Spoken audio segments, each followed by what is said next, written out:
तर मित्रांनो, स्प्रेड म्हणजे काय आहे हे आपण बघणार आहे. फॉरेक्स मार्केटमध्ये जे ब्रोकरेज लागतंय त्याला स्प्रेड म्हणतात.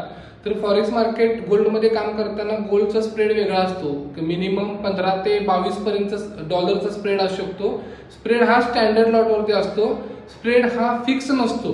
त्या व्हॉल्यूम मार्केटला कसा आहे त्या व्हॉल्यूमवरती डिपेंड स्प्रेड असतो. प्रत्येक ब्रोकरचा स्प्रेड हा वेगळा असतो.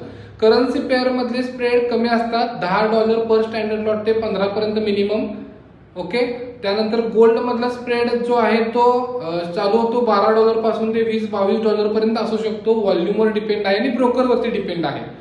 तर स्प्रेड आपल्या लॉट साईज प्रमाणे कसा कॅल्क्युलेट करायचं त्याचं मी तुम्हाला एक फॉर्म्युला देतो. ओके. तर सपोज एक धरून चालूया आपण की $15चा स्प्रेड आपला चालू आहे.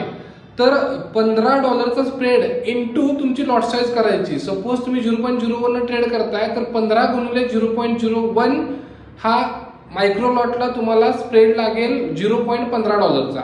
तुम्ही मिनी लॉट मध्ये काम करताय 0.1 न 15 गुणिले 0.1 तुम्हाला $1.5 तुम्हाला स्प्रेड लागेल. तुम्ही स्टँडर्ड डॉलर मध्ये काम करताय, सपोज 1.0 लॉट तुमचे आहे, 1.0 गुणिले 15 तुम्हाला $15चा स्प्रेड लागेल. स्प्रेड म्हणजे कमिशन ब्रोकरेज. जसं की इंडियन मार्केटला आपला ट्रेड घेतल्यानंतर आपला जीएसटी कट होतोय, तसं इथं तुम्ही ट्रेड घेतल्यास तुमचा ब्रोकरेज कट होणार आहे.